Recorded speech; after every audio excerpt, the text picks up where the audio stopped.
Hello everyone and welcome to my latest Doctor Who review, where today I review The Visitation, starring Peter Davison as the 5th Doctor. Now before I go any further, you might be wondering, where are my glasses? Normally I wear glasses every day in every review that I do.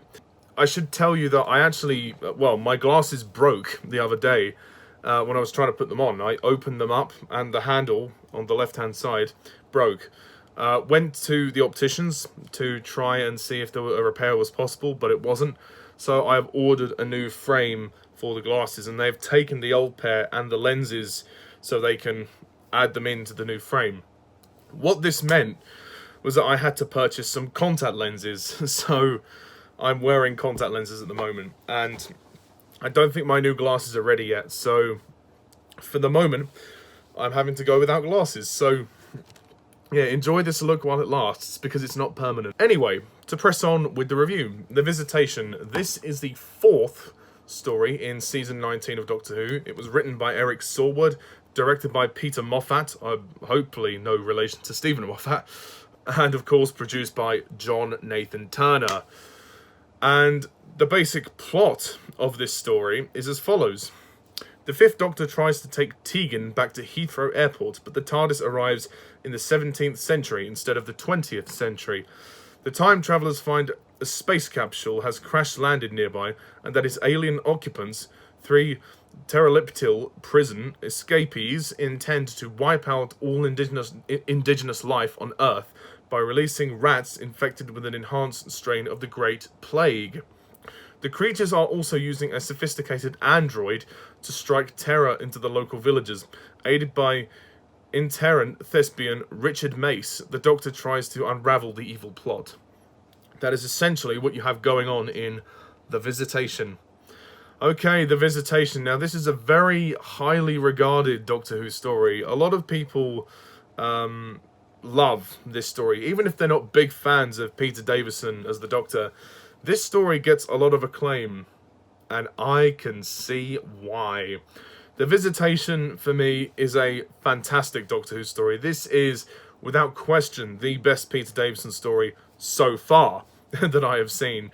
I've still got quite a few more to go, but this is definitely the one I've enjoyed the most out of the 4 that I've seen. What I love about The Visitation is the fact that it takes a very, important time in our history, and it kind of takes a spin on the whole idea. The fact that they try to add some more context into the plague by saying, oh, these aliens actually caused the plague by using the rats, and actually causing that disastrous, pandemic plague to happen. I think it was a really clever thing to do. And the way this story ends, by the Doctor having to inadvertently cause the Great Fire of London, that was kind of, in a way, kind of amusing, because you think, oh, okay, it actually all ties in. It really makes sense. I think the script for this story is phenomenal. The script is fantastic. It's very clever, very intuitive, and each character gets a lot to do. I really like everybody's involvement in this story. I particularly like Peter Davison in this story. The 5th Doctor is here, baby. Peter Davison has finally found his niche as the Doctor. He's never going to be one of my favourite Doctors. I'm just putting it out there now. He is never going to be my favourite Doctor, but I feel he is getting more confident in the role, and he's getting more assertive, and I think this script really helped Peter Davison to cement his Doctor. He's still not, it's not like a masterful performance or anything, but it is certainly his best performance so far. Bearing in mind, this is only his first season, and we've still got 2 more seasons to go, and another 3 stories of this season. So there's still a fair amount of Peter Davison left, but so far I think he's definitely stepped up his game, so I really appreciate his performance. Matthew Waterhouse as Adric, yeah, well, I've kind of just resigned myself to the fact that I don't like Adric, and I don't think many other people do. So, yeah, he's not too bad in this story. He's not as annoying as he has been in the past. He doesn't really get as much to do, I think, as some of the others, which is probably a good thing in hindsight, but his performance is more or less toned down a bit. I think he was given better direction this time, and, hopefully he was easier to work with this time. Nyssa, played by Sarah Sutton. Obviously, Nyssa was very absent from the previous story, Kinder, But in this story, Nyssa does a whole lot more. She does spend quite a bit too much time in the TARDIS, I think, but other than that, I think Nyssa's great. She really does contribute to the story. And yeah, I think she's a decent character. She's never, again, she's not going to be my favourite companion of the show, but I like her for what she is. And of course, Janet Fielding as Tegan. Tegan is good in this story. Yeah, I like Tegan. I think Janet Fielding was probably a little bit better in the previous story, Kinder. Although I do have to blame the writers for this, because I feel like they're rehashing her plot from the previous story.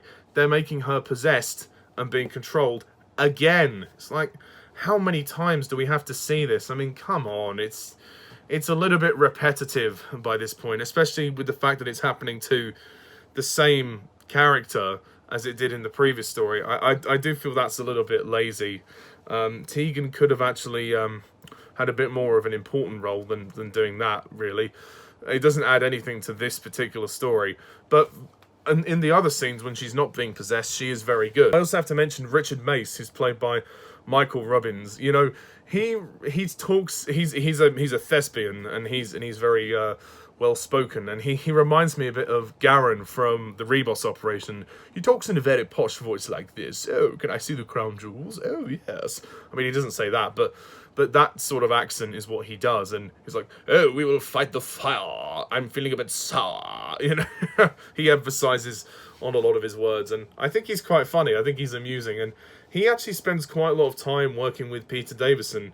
And I think him and Davison strike up a good chemistry. I mean, I'm not saying he should be a companion or anything, but as a one-off sort of central character, he's pretty good. And I like the fact that we get someone who is an actor, so he does have a bit of a sort of cock of the walk vibe to him. You know, he is kind of self-righteous and a bit pompous, but in a nice and affectionate sort of way. He's not arrogant as such, but he's definitely confident, and I like that. I think he's quite amusing as well.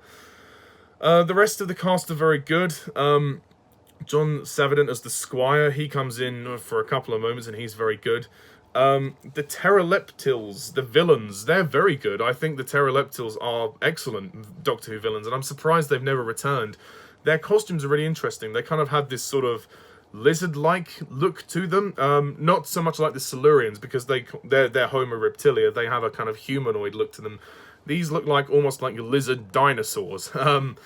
I can imagine. I mean, the actor is giving a great vocal performance, but you can hear that he is constricted by the mask, which is a slight shame. But so the voices aren't too good, but the look of the creatures is amazing, and I think that's really good.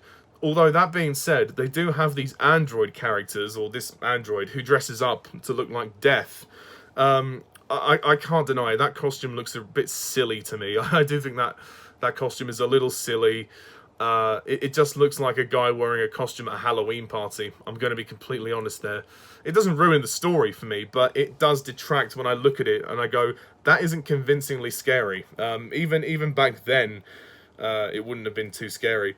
That being said, this story is directed really well. It is shot very well, and there is a great atmosphere about this story.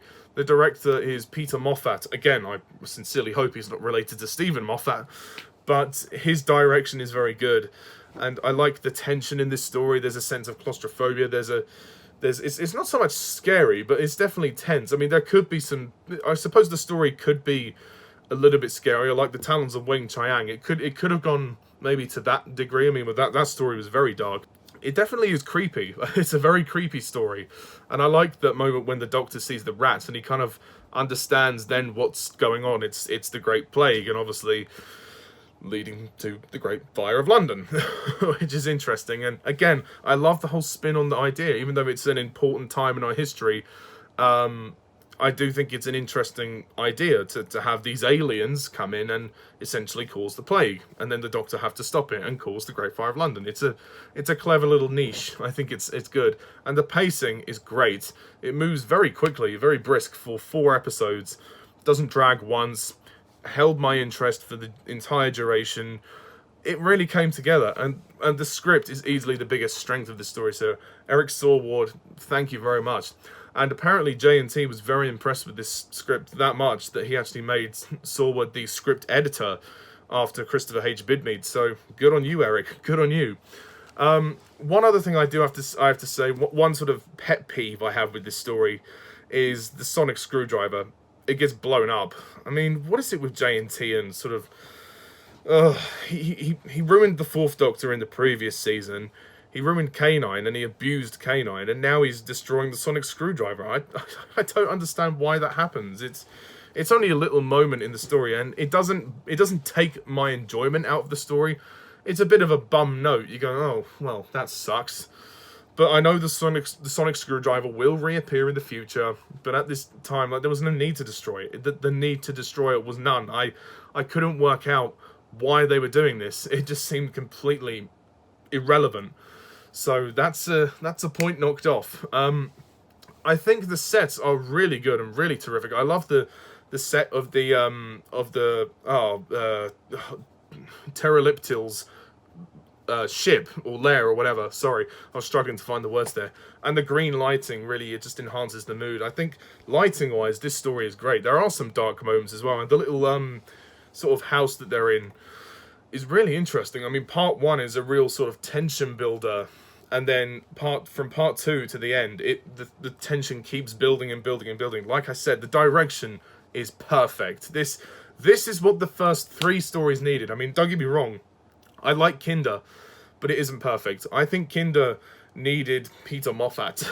I think Kinder needed Peter Moffat to direct. It needed to have a bit more of a cleaner script. But yeah, I really, really like this story, and I think it is a genius script. I think it's a classic. It's the first classic in Peter Davison's era. So, you know it, baby. I'm going to give this story a 10 out of 10.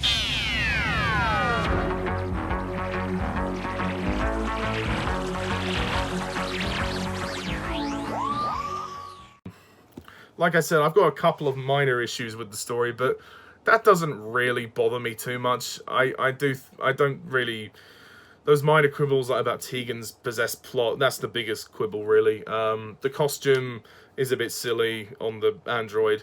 And, yeah, the sonic screwdriver being destroyed is bothersome, but it doesn't affect my enjoyment of the story. So, you know what? It gets a very low... It's a low 10, but it's a 10. It's a 10 out of 10. So, that's my review of The Visitation. What do you think? Please comment down below, let me know. I don't imagine many people will disagree, but we'll see what happens. And next time, we move on to Black Orchid, which is the 5th story in Season 19 and Peter Davison's first season, and it will be the 120th Doctor Who story. Wow, 120 stories. Goes to show how many reviews I've done. I mean, I started doing these reviews back in 2017. Obviously, I've taken breaks at certain times, you know, to help my enthusiasm not get drained as I'm going along. But yeah, that's crazy. 120 stories. Wow. Anyway, so thank you very much all for watching, and stay tuned for my review of Black Orchid. So until next time, I'm Mr. TARDIS11. See you soon. Bye for now.